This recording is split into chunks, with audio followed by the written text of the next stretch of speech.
Hey, how's it going, guys? It's Raptor. Um, I'm recording this like 2 days later. Hopefully this is the last time I have to record this. Yeah. We're going to be talking about all the new Demon Souls information that we have gotten. For some reason, when I downloaded the video to show you guys, it didn't record the audio, so instead enjoy the Guts, Berserk OST, the Guts theme playing in the background. Yeah, I found this little post on Reddit going over some of the changes and everything. It's not a complete list and not a whole lot of details in it, but it's just the basics. One thing that's not on these notes though is the digital deluxe edition for Demon Souls. That armor set, those two armor sets, are exclusive to the digital deluxe edition.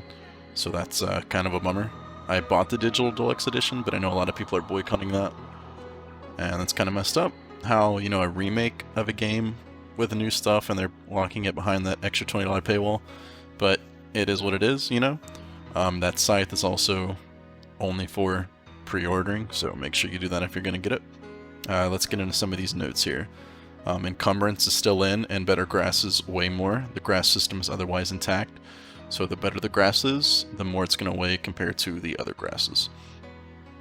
They fixed most bugs, but kept minor meme-worthy bugs and quirks.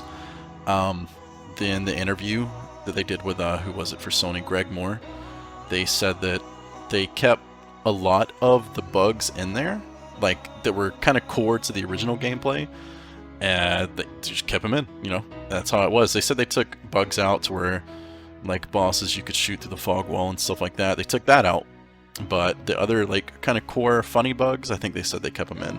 So hopefully that means also stuff like the cat ring with the cat symbol. There's a locked 4K at 30 FPS or a variable 4K 60 FPS. So two different ways to do that. They've also added filters, kind of like they did with Shadow of the Colossus, to change the way it looks with the visual effects, or not the visual effects, just the way the game looks. Like you can kind of make it look more like the Dark Souls PlayStation 3 version, the original Demon Souls with the camera filter. So that's going to be kind of cool. The camera perspective is a new one. They said they did it to kind of make the game more modern, like a more modern camera position, but you do have the option to swap it back to how the original camera was placed behind your character. There's a photo mode, kind of like literally almost every game that's out nowadays, like Death Stranding just got a photo mode. Whenever you activate photo mode, pauses the game until you're invaded or playing with other players online. But a photo mode is always kind of cool. I've been using it a lot in Ghost of Tsushima. It's a cool feature. There's a higher drop rate for pure Bladestone. He said that people that had platinum in the past wouldn't have to worry about the nightmare of trying to collect that pure Bladestone, that it was going to be a whole lot easier this time. They did confirm there is no 6 Archstone. He said it was discussed and then we backed off. It wasn't our right to create that extra world. Maybe down the road we'll see it.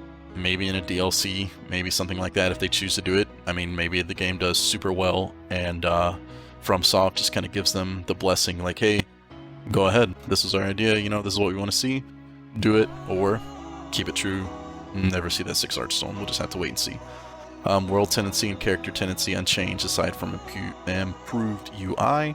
They said they really just kept a whole lot of stuff the same, just a better UI, what am I trying to say here? They pretty much kept the same things the same, just polished it a little bit. Most of the original cast re-recorded their dialogue. They got, like I said, most of the original people to come back, re-record lines. I think they even recorded some new lines, so it's going to be pretty cool to see. Multiplayer, 3 invaders and 2 allies for 6 players total. Good old 3 invaders right there, boy. The Fractured World game mode that they kept talking about has confirmed to be a mirror mode. So if you were to be playing the game and you're supposed to take this path to the left and then this path to this, now it's going to be mirrored in Mirror World. So a left would be a right would be a left, everything's going to be basically mirrored and the opposite of where it normally would be. So for speed runs or just muscle memory, that's going to be kind of cool. Significantly improved character creation with thousands upon thousands of permutations. That's going to be really interesting because, I mean, people already get kind of wacky with their Dark Souls 3 character builds. So to see, like, more actual support for it is going to be kind of cool to see the creations people come up with. No difficulty settings, obviously. Focus on staying true to the original version. Yeah, it's a Souls game. There's one difficulty and it's get good. Levels apparently load close to instantly after dying.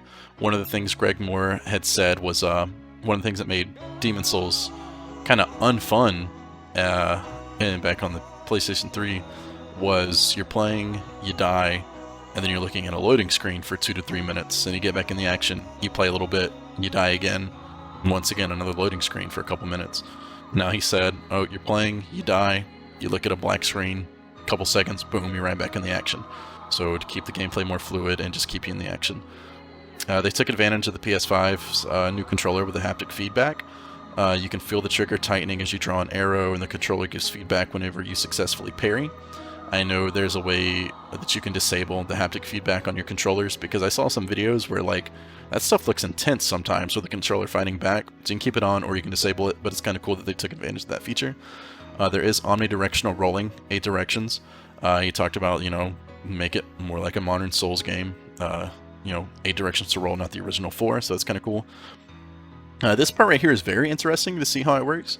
Once you've chosen a character, what you can do is after you've paid a number of souls for it in the Nexus, you can actually store your character and then go in and change your character in the Nexus.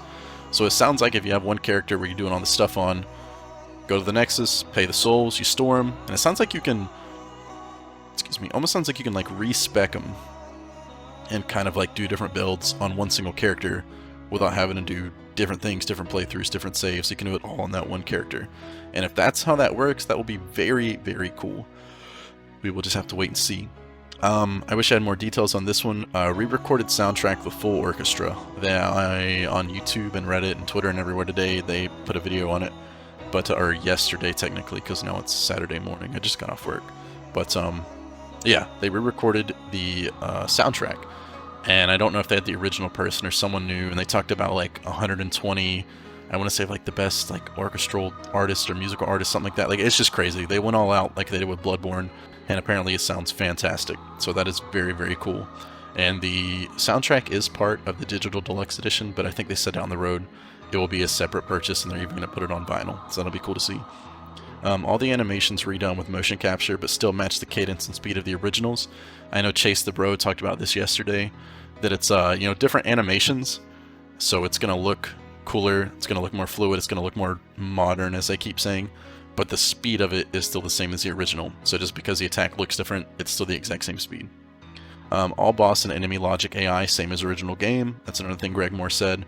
They're trying to make it just like the original game, just look better. Obviously it's a remake, so there are subtle differences, but they said for the most part, I mean, you can tell with the video, the new one, when he's fighting the Flame Lurker, that's still kind of the old same AI.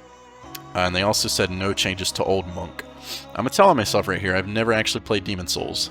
I've platinum Dark Souls 3, platinum Bloodborne, close to platinum Sekiro, but I've never played Demon Souls, so I don't know what this Old Monk means, but they said no changes to it. And yeah, that's a rundown of a lot of the things going on today. And probably the most important information out of this was they were asked if they had From Software help them, or if they were busy making Elden Ring, and they said that FromSoft was extremely busy working on Elden Ring. Oh, Elden Ring.